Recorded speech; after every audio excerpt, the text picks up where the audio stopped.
Yesterday, I told the story of how I came to hear of Baba and ultimately went to meet with him in India in March of 1966.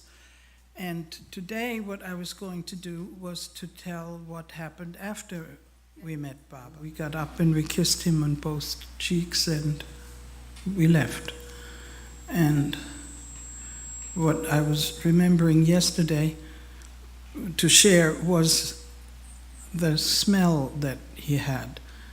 And it's difficult, obviously, to explain a smell, but it was like a newborn baby. It was smell of innocence, smell of something completely new and fresh. And I remembered that. I didn't notice it when I was hugging him. I was so overwhelmed by it all, but as I kind of backed away to the door, it was like I smelled it. And so he said, go to America. And he said, do not spend any time in Ahmednagar, go.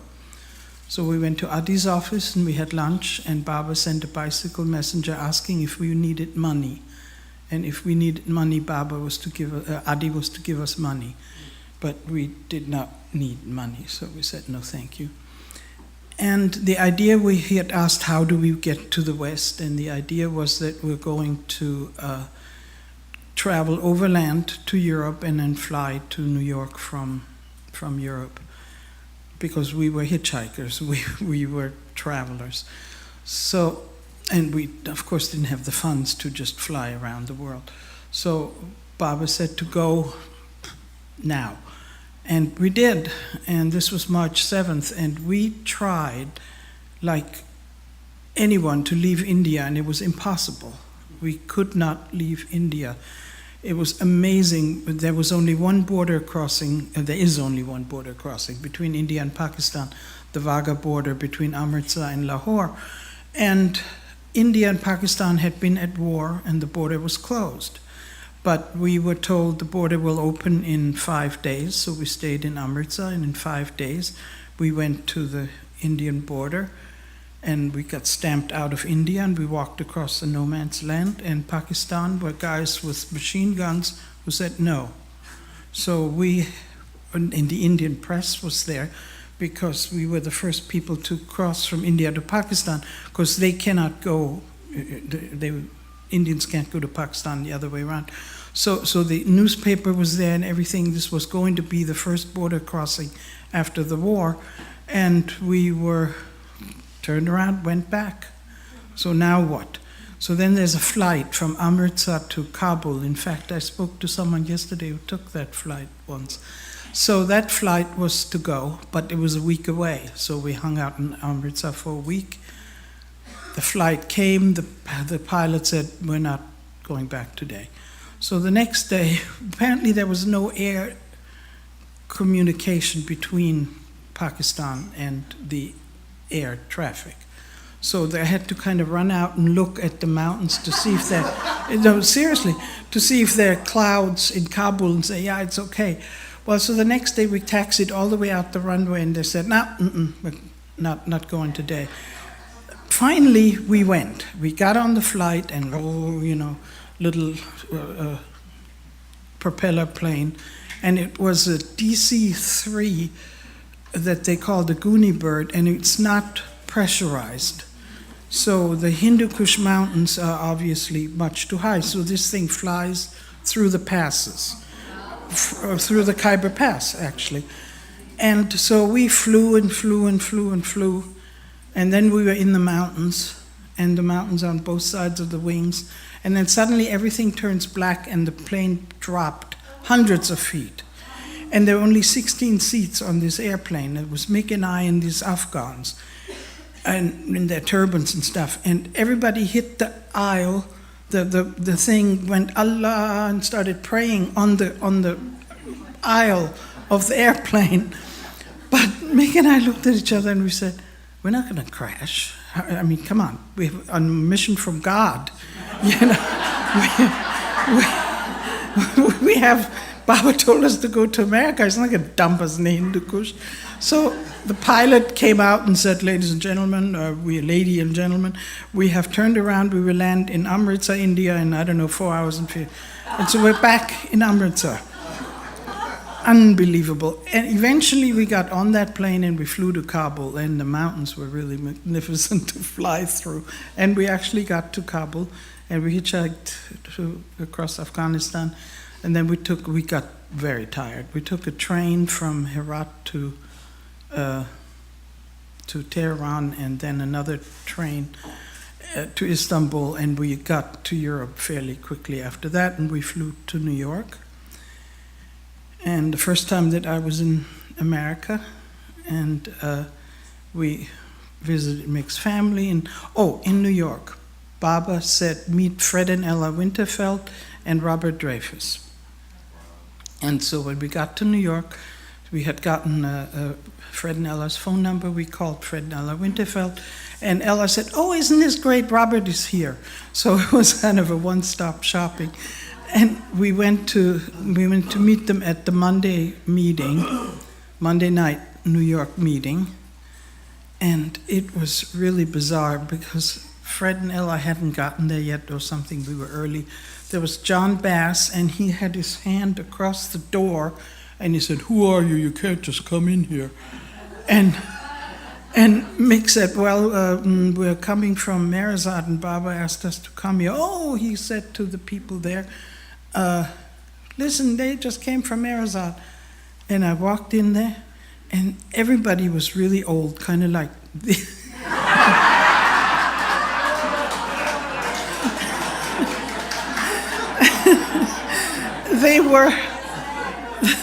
they were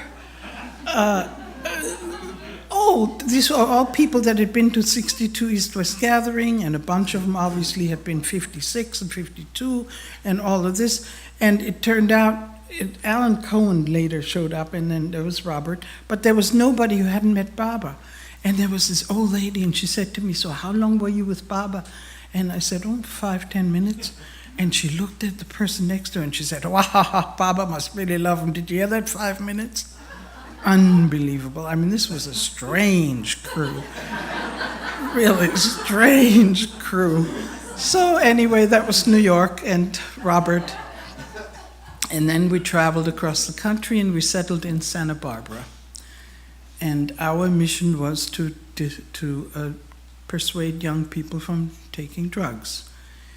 And in those days, this is now spring, summer of 66.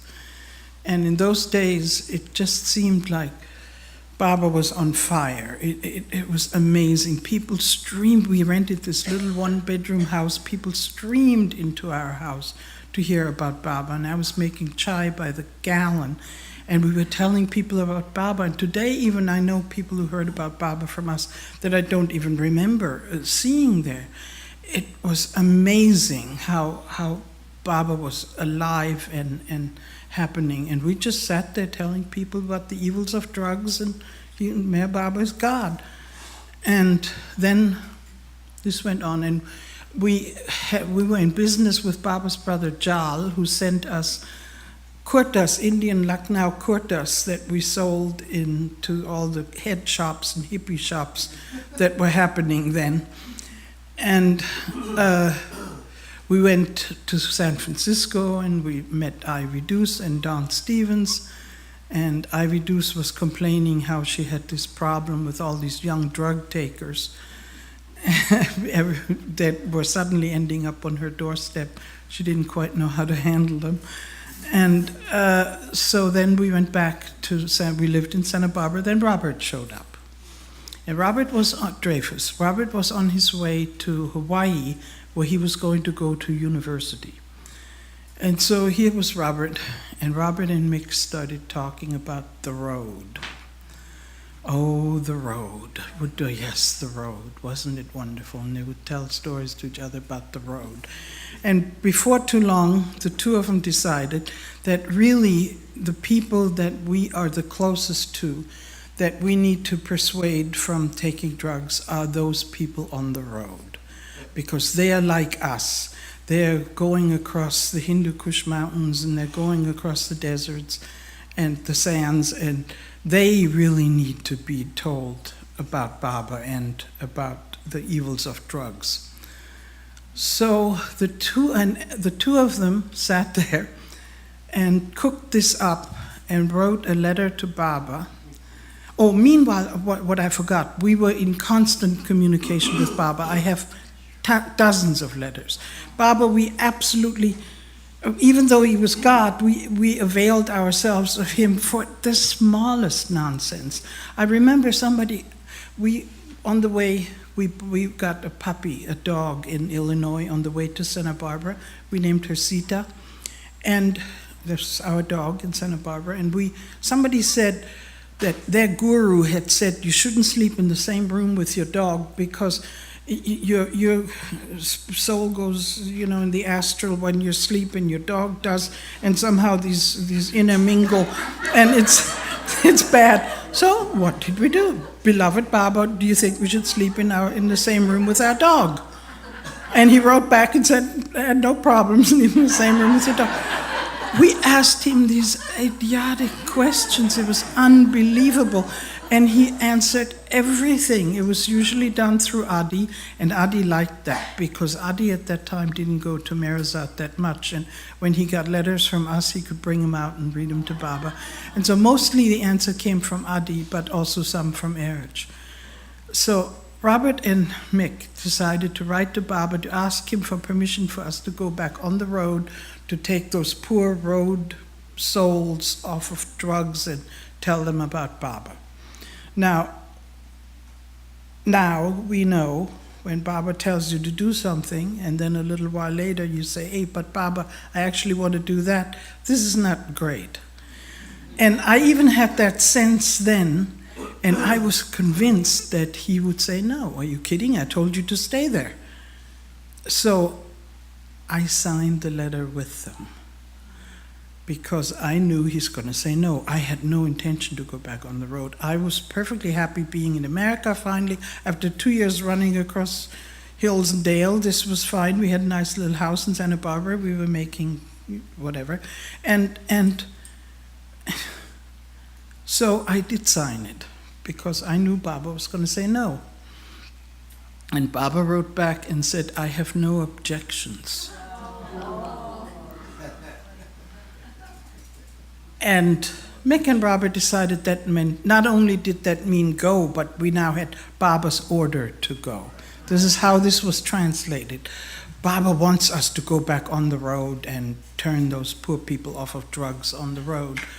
Well, I made a scene and I cried and all this, that, but they said, come on, you agreed, you signed the letter, and we're going to go. So all this communication went back and forth between Baba and people in New York, and how to raise the money. And Baba then said, you have to do it on your own financial strength, as opposed to Fred and Ella offered us money, and Ruth Ringer, and there were other Baba people who were willing to sort of fund this because it was some mission that Baba wanted us to do, which really isn't the way it was, but we sort of saw it that way. Once it kind of had legs, I had to go along with it. And we sold everything that we owned and that we had to make the money to go. And there was one letter where Baba said, if you have already sold everything, it's immaterial if you stay or go. I mean, stuff like that, I have no objection, and it's immaterial. We really weren't able to hear it somehow. But once we decided to go, and once that kind of cart started rolling, then Baba was very supportive, unbelievable. He wrote all these incredible letters of such great work you're doing for me, and we send him all these progress reports.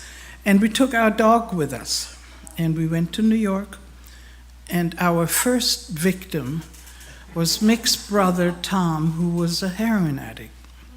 And we decided that this is our first job, and we decided to take him with us. So we flew to Germany with the dog and Tom, and Robert went via Amsterdam to see Louis van Gasteren and then met us in Frankfurt.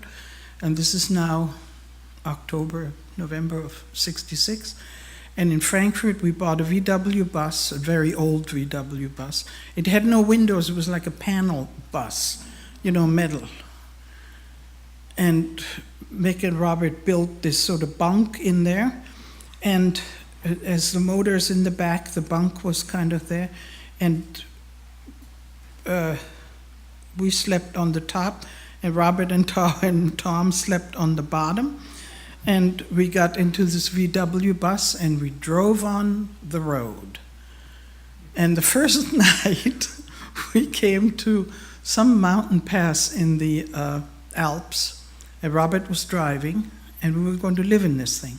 And Robert was driving, and he pulled over so we could sleep for the night. And the next morning we got up and we were in the middle of a mountain pass completely covered in snow. And I was the worst place he could possibly find to pull over. So Mick was a little about Robert driving. That was not so good. So we drove, we went through, we got to Bulgaria. Now Baba said, whatever you do, under no circumstances step into India until the 1st of November 1967. We were going to go to see him again. That was the plan. But we were not allowed to go until the 1st of November 67. So this was 1 year away. And we got to the Bulgarian border, and they didn't allow us entry into Bulgaria because Robert and Mick looked like hippies. And they turned and they said, "You're dirty. You cannot come into Bulgaria." And they turned us around. We had to drive all the way around through Yugoslavia and Greece, and Baba got such a kick out of. We wrote him everything, that we didn't get to go into Bulgaria, and then we went to Istanbul. Now, Brother Tom was going cold turkey at my mother's house. And she kept saying, "What's wrong with this guy?" And he was like, and he was sick. But we got him cleaned up. And we got to, and Bob, of course, knew Tom was with us. And we got to Istanbul, and it was starting to definitely be winter. And we were in this Volkswagen bus. And in Istanbul, we met an Australian junkie that we knew from before from the road. And Tom disappeared with John. That was the end of Tom. Goodbye, Tom. So we kind of had to tell Baba we lost Tom. But then we drove south, and we drove through Turkey into Syria. And so the Volkswagen, something broke down, and Mick kind of understood motors and things. And there was some piece that was missing, and we were in Homs, Syria, and they couldn't have a piece like that. So some mechanic made a piece. And so we were there for 3-4 days and had to buy this for $20, some piece. And from there we went to Jerusalem, which was at that time still Jordan. This is before the '67 war. And we climbed Mount of Temptation on Christmas Day, and we wrote all this to Baba. Oh, now we are, Jesus, and in Bethlehem on Christmas Eve. We were in Bethlehem on Christmas Eve. And then we decided to go to Kuwait because you could give blood there. Apparently Arabs don't give blood. They don't donate blood. So they pay a lot of money, a couple $100 for donating blood. So we drove all the way to Kuwait through Iraq. And Ramadan started. Oh my God. Yeah, that was a scene with the dog and everything. And we gave blood in Kuwait, and then from there, now we were not supposed to go into India until the 1st of November, and this is December of the year before. So what exactly our plan wasn't sure, but we were the holy rollers. Everywhere we were, where all the road bums gathered. We would preach Meher Baba and the evils of drugs. And we were very successful at that, I think, at the time, with Baba's help, no doubt. And then we were really nuts, kind of. We from somewhere in, I don't know, Iraq or wherever it was, down there in the Shat el Arab, we were going to go to Shiraz, but the road went some way out of the way, but there was an oil pipeline. We said, hey, this is cool, the desert's flat, and so why don't we just drive next to the oil pipeline? We'll get there. And we did this. I mean, there's no road, nothing. We're just hobbling through the desert on... And somewhere in the desert, along the oil pipeline, we came to a Qashqai village there, the nomads, desert nomads, and they invited us into their tents, and actually the main Qashqai guy wanted to buy me and trade me for camels.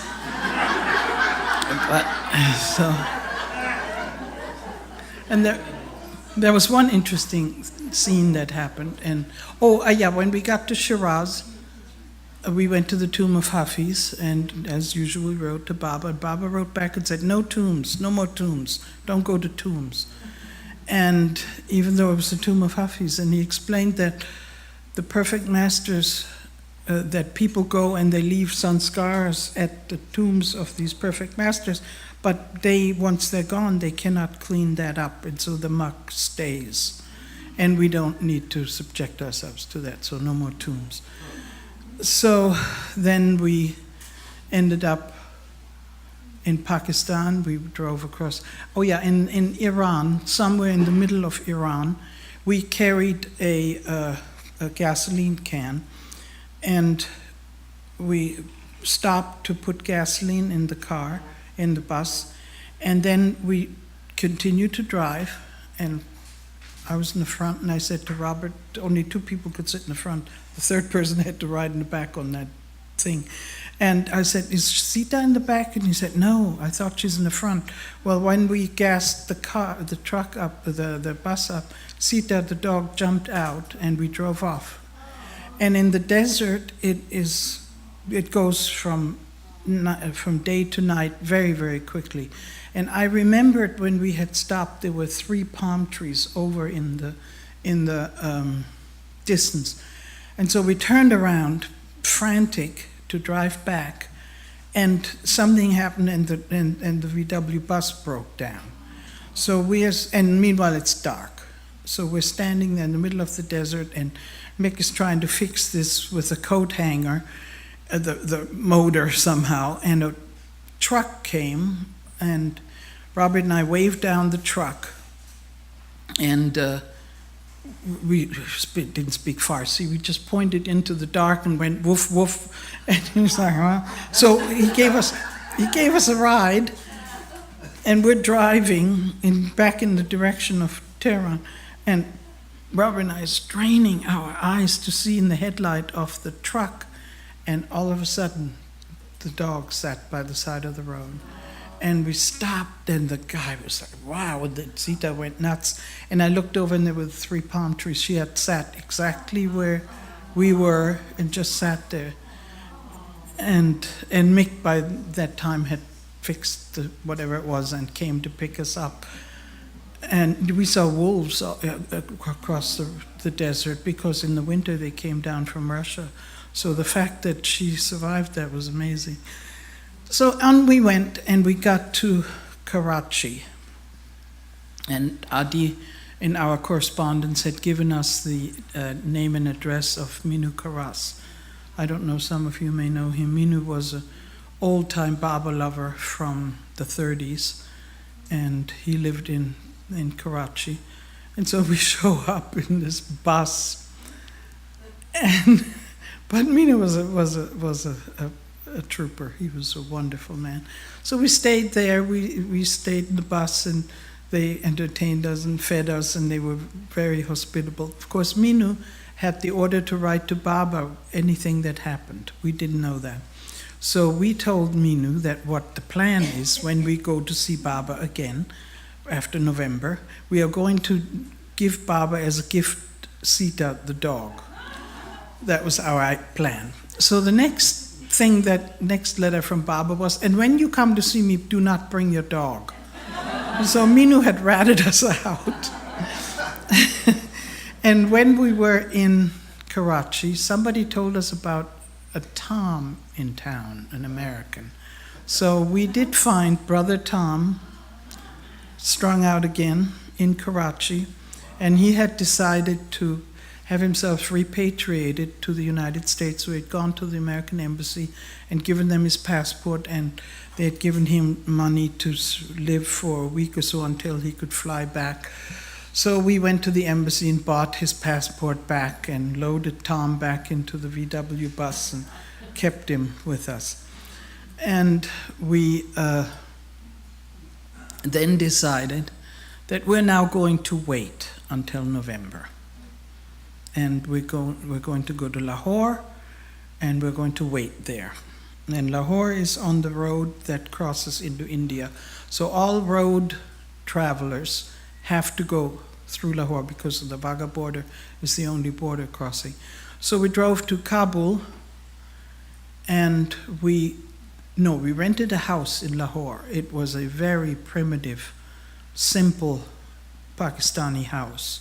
So mud house. It had one large room and two smaller rooms, and the porch and the kitchen was an open fire on the porch.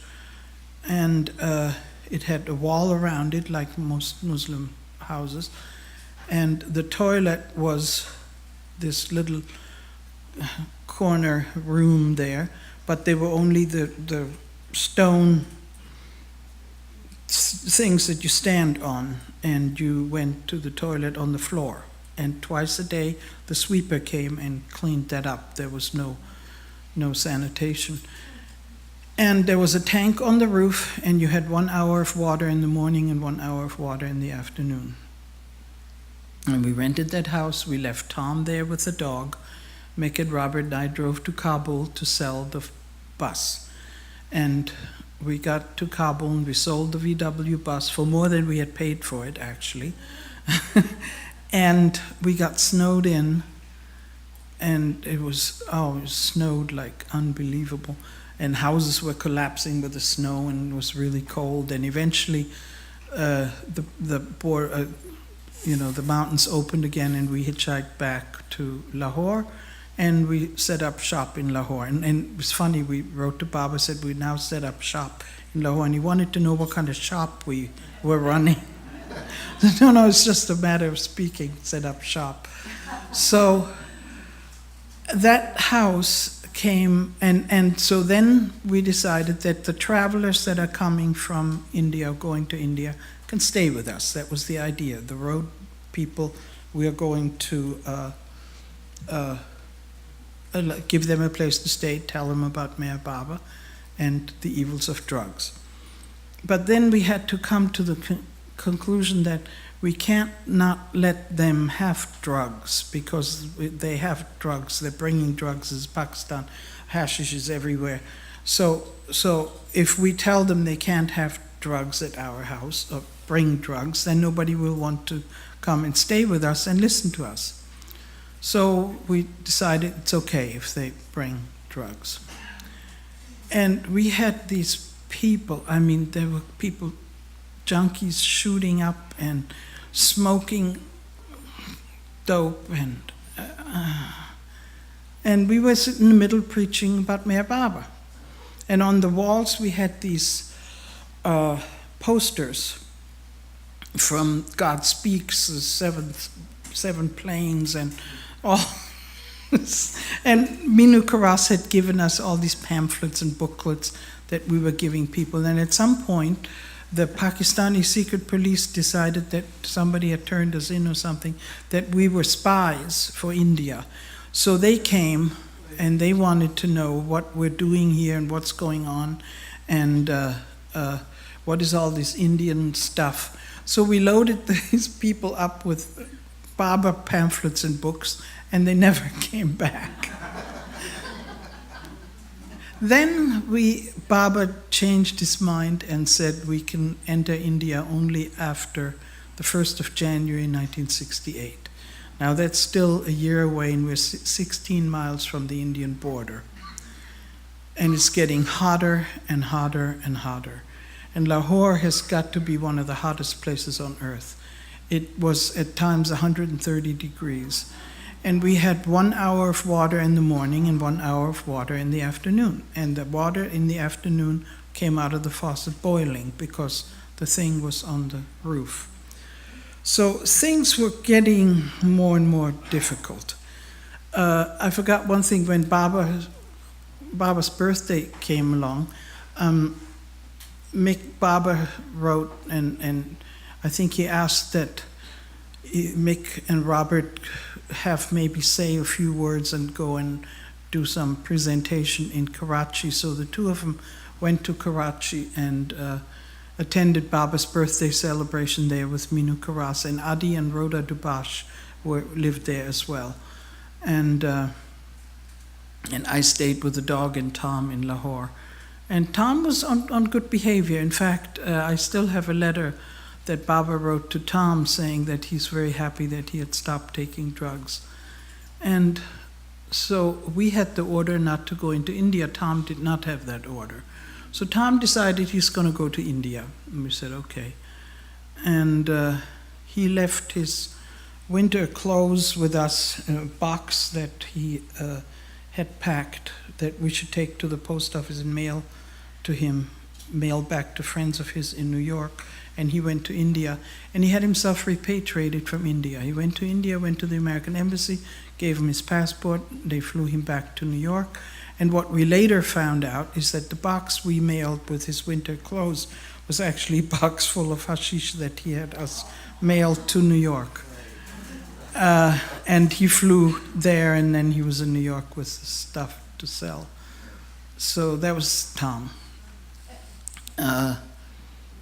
It was really almost impossible to live in that heat. It was unbelievable. And these people that stayed with us, you know, there were Europeans and Americans and Australians and all these the road bums, and everybody takes drugs. So Baba then said that he postponed I'm not exactly sure the time frame, but at some point he postponed our entering India indefinitely.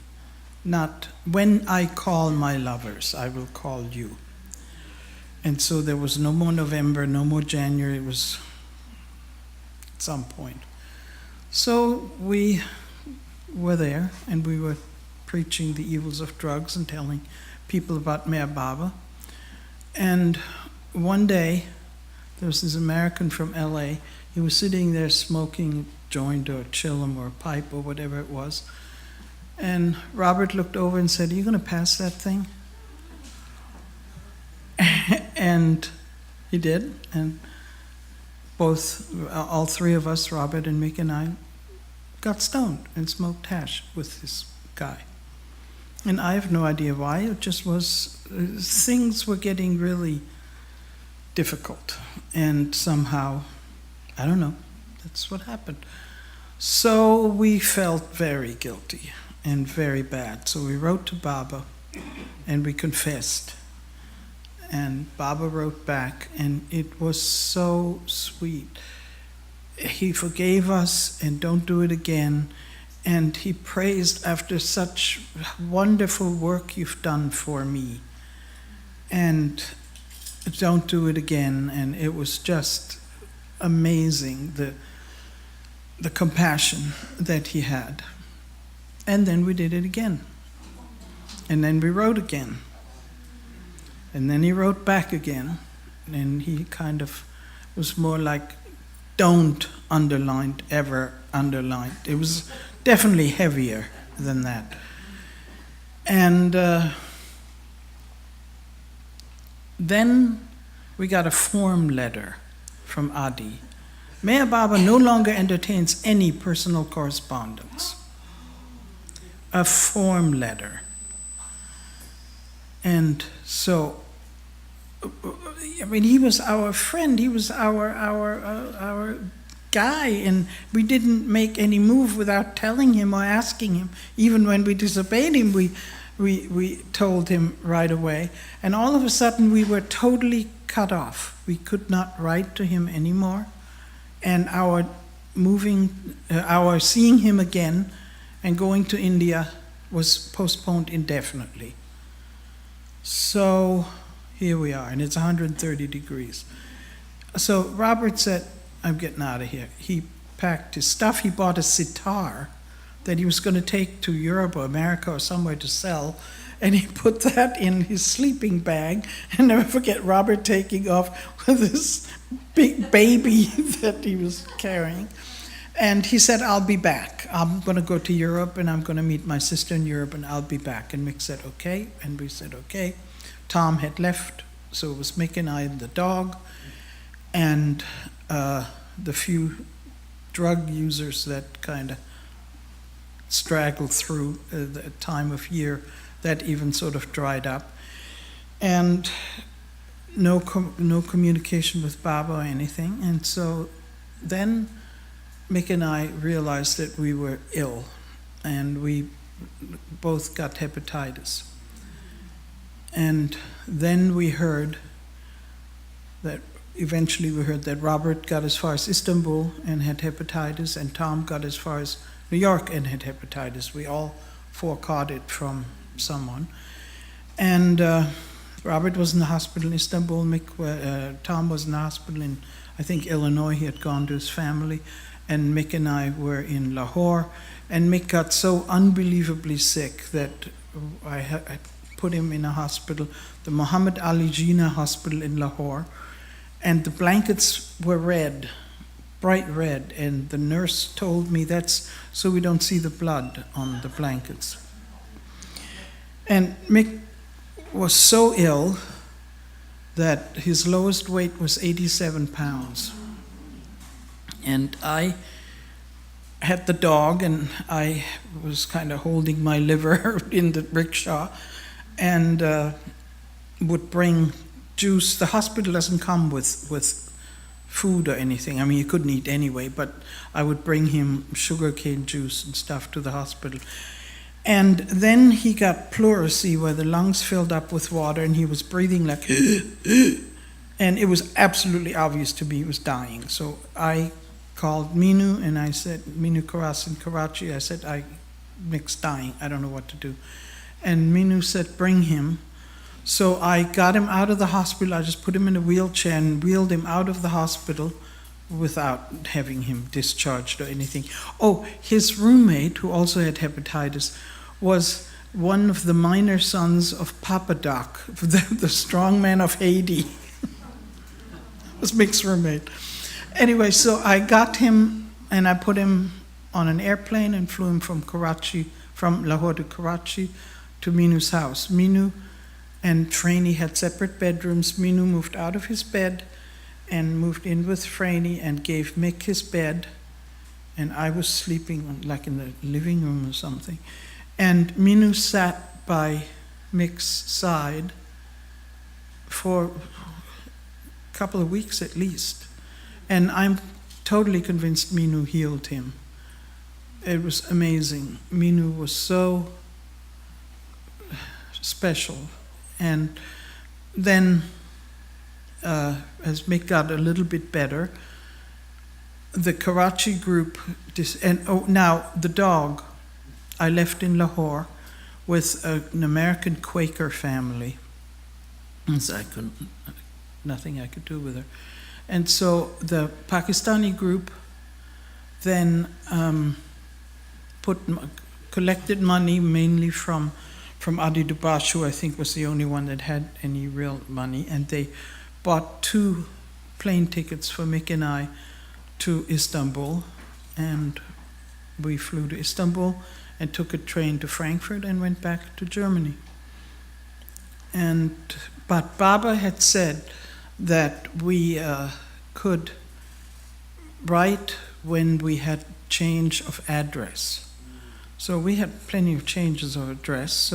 And Minu also kept Baba completely informed as to what was happening to us. And so when we got to Frankfurt, we wrote to Baba and told him that we were there now, and we asked him if we could write a regular letter to him, and he wrote back and said yes, he gave us permission. And so somehow we had a sense that this may be our last chance, and we just poured our heart out. We wrote everything we could ever think of that we wanted him to know into this letter, and all our misgivings from birth on, practically. And Erich wrote back a letter that had 10 points that addressed every point and how much Baba, his opinion, what he said to us. And again, we apologized for having disobeyed him. And he again forgave us. And we stayed in Frankfurt for a while, and then we flew to New York. And by then it was April of 1968. We flew to New York, and then Sita was in Lahore. Yeah, Sita was in Lahore with the Quakers. And Robert had settled in Berkeley, and we got a drive-away, a checker cab, that at the time there were these big New York taxi cabs, and people bought them in parts of America, and people drove them for free, and the guy who bought them paid the gasoline, and that was a way to get across the country. So we got this drive-away, it was called. We got this checker cab that was supposed to be delivered to the West Coast, and somehow, we blew the second tire on the New Jersey Turnpike. They were retreads. They were like redone or something. And so we had to wire the guy who bought the car on the West Coast, and he had to wire us the money. And we stopped and saw Mick's mother and Mick's family, and somehow there was some deadline of when we had to deliver this car, and it ended up, I didn't know how to drive, I didn't have a driver's license. Mick drove this thing from Bloomington, Illinois to Berkeley nonstop, while I was reading, and he was like hallucinating with the white stripes on the road, and I was reading cover to cover the Guinness Book of World Records to him. So we got to Berkeley, and there was Robert in his little apartment on Channing Way in Berkeley. And Robert decided that he's going to go to some monastery. He always had these ideas. He was going to go to some monastery in New Mexico. I don't know, he's going to become a monk or something. So we moved into his apartment. He didn't last very long. He came back from New Mexico very quickly and moved in front. And so we lived in Berkeley, and Baba, there were a couple of more communications and from Baba, and eventually I started a job with Alan Cohen, become a drug counselor, and I worked as a drug counselor in the Richmond School District in the Bay Area, and we went to the 69 Darshan. Baba passed away, and we never saw him again, and we went to the 69 Darshan, and that sort of life then went on somehow. So What happened to Mick? Mick is after Darshan in 69. His idea of life and my idea of life was different, and somewhere sort of over Vietnam, when we were going to Bombay for the 69 Darshan, we had a job to make the money for the darshan. Alexandra worked with us, and Mick told me, "Oh, well, I quit my job." I said, "Really? Really?" He said, "Yeah, I just had the job to make enough money to go to darshan." So his idea was very different from my idea. I kept my job, and personal things happen. And so in November of 69, I rented a studio apartment, paid first and last month's rent, had the phone and the electricity turned on, and handed him the key. Said, "Have a good life." And that was the end of Mick and my marriage. There were other things to it, but I don't want to go into. But do you think you made an impact on the drug situation? Oh, I think so. As long as we were with Baba and on the same, yes, I think so. I mean, people really, we heard, our house in Lahore was known from London to Singapore. I heard people tell about staying there that I'd never even met. You know, it was really quite the scene. And so many people found out about Baba. And in the end, then in Berkeley, I worked with, when I was a drug counselor. Hard to say, the school that I was a drug counselor was an inner city school. Richmond at that time was about 80% black, and these were black kids. And it was a little hard to relate. You know, here's this white lady.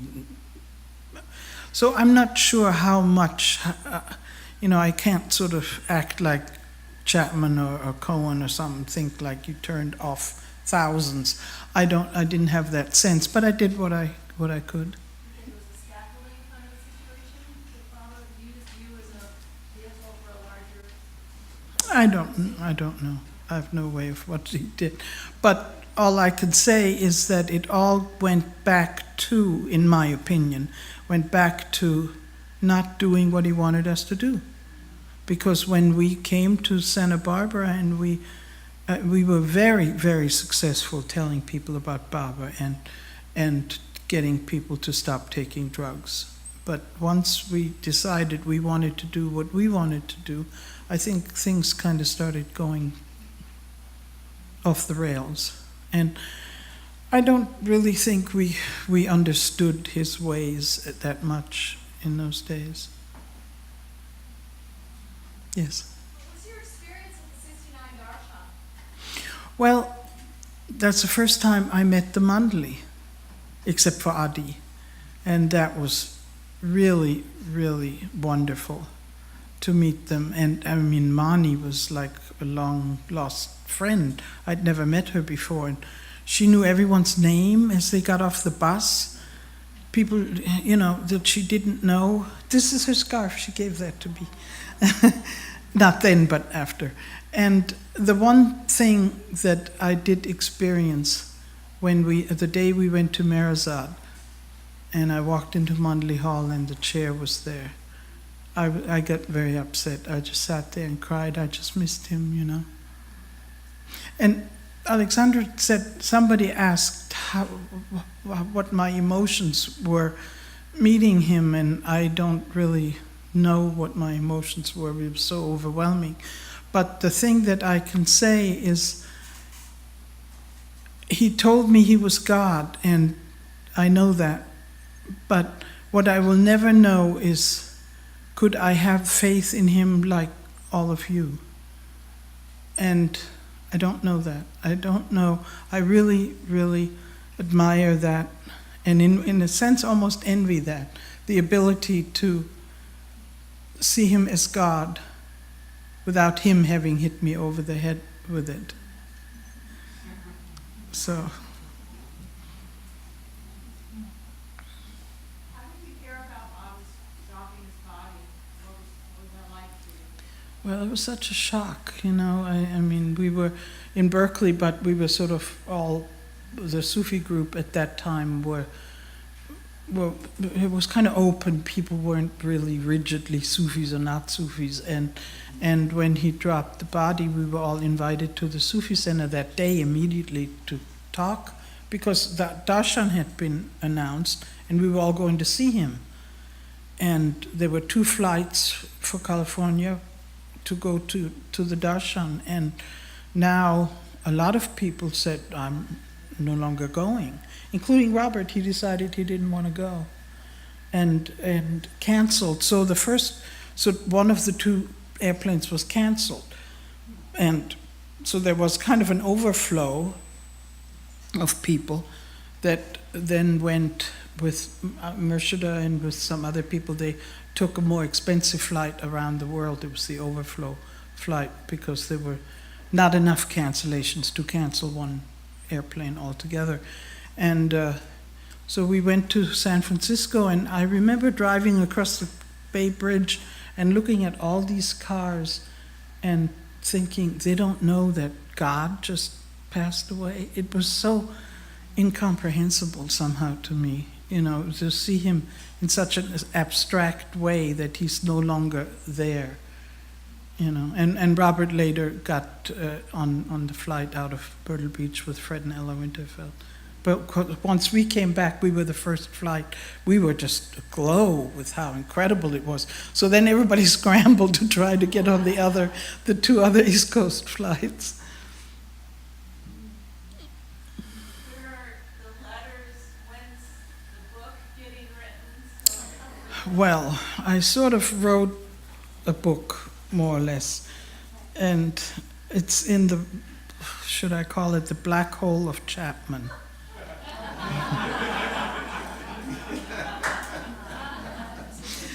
And he was supposed to edit it, and he hasn't done anything about it. And I mean, I have the draft, and I have the computer stick.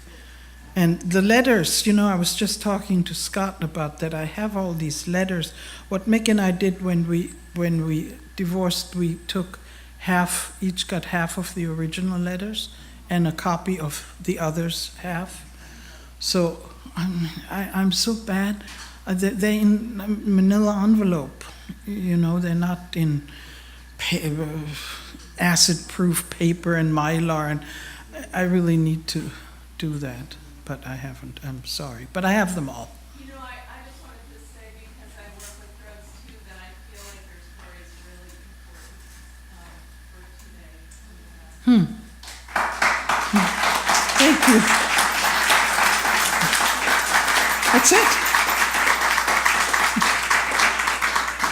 Anyone else? That's it? Good. Now we can all square dance. I have a question. Yeah. So, did you get cured? Did they get cured of Hepatitis? road? No. Oh, the road. No, yes. Well, Mick, he went, it was interesting being such a bum when I divorced him. It seemed to work wonders because he went off to chiropractic school and became a chiropractor. So that was very helpful to him to be. But, so he didn't do much traveling. Robert was never cured of it. No. And I, after being a drug counselor for a couple of years, I got a job with Johns Hopkins University. It was a study on methadone. And I did that. It involved interviewing heroin addicts, and I was obsessed with it. And I did that job for almost a year. But at the end of it, I really couldn't see another stone face. I had it up to here, especially dealing with inner city heroin addicts and women who had to turn tricks to support their habits. It was enough. But I could find them, and the only way for them to get off of methadone was to get back on heroin. It was not a program that,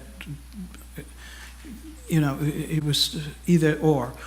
And I got really good at finding these people on heroin, that went back on heroin.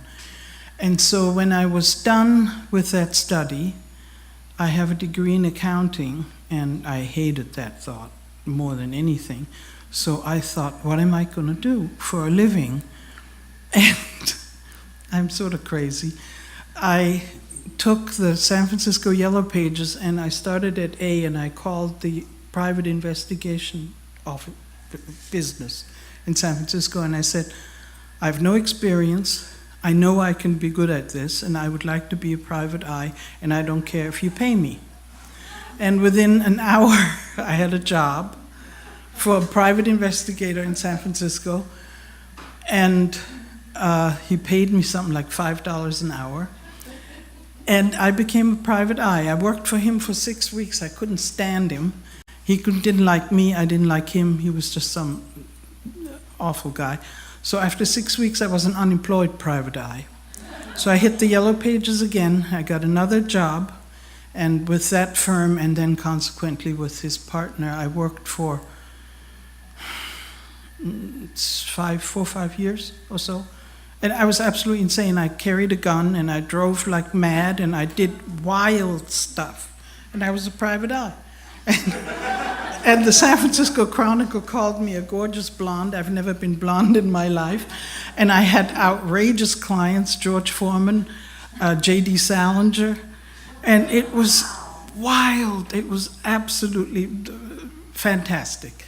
I totally enjoyed it, and it was very dangerous, and it was wonderful. And then I married Ed Van Buskirk. Oh, and then I became a Sufi. And yeah, by the way, yeah. And I explained to Ivy Deuce that I must continue my job, and I had sort of rules to her, things I'm not doing as a Sufi, and she was cool with that. She kind of wanted me, I think. And so then I married Ed Van Buskirk. With the help of Ivy Deuce, she sort of pushed that a little bit. And then Ed and Ivy Deuce together decided that the little woman lived such a dangerous life, and this cannot be, this is terrible, oh my God, and what all she does. And they started leaning on me and working on me until I quit my job, which was really one of the mistakes of my life, because I've never enjoyed anything more than doing that. So I quit my job because my husband thought it was just such a dangerous thing for his little woman or something. So then I said to Ivy Deuce, well, what do you want me to do? I do not want to be an accountant. I can no longer do drug work. You don't want me to be a private eye. What do you think I should do? She said, well, what have you done? You have traveled. Why don't you become a travel agent? And I said, well, okay, I'll look into it. And next Friday she announced to 500 Sufis, and we now have a new travel agent. We have our own travel agent. So within a week I had 500 clients. Because when you're a Sufi and Ivy Deuce says that's a travel agent, you don't go anywhere else. And so I became outside sales. I didn't work in an office. I worked for my own commission. And I became a travel agent. And there were numbers of Sufis in those days that had never been to India and that were too scared to go by themselves. So I put these groups together. Twice a year we had these groups of crazy people. Oh my God. Oh my God, you had to babysit these people. It was outrageous. And so twice a year, and I would take Ed along. He had to be part of the babysitting. And we took these groups of people to India. This is between 1977 and when my son was born in 84. And we went to India, I don't know, 14 times or so in that time, with groups of people. I've met some of you probably there then. But the other perk with being an outside sales travel agent was something they called FAM trips, familiarization trips. And they are free trips to travel agents that are sponsored by the country who wants you to bring tourists there. So I went to China and to Peru and to Egypt and to Kenya and all over the world for free on these familiarization trips. Some I took Ed along that I could and others not. So that satisfied my travel urge, but it was in style.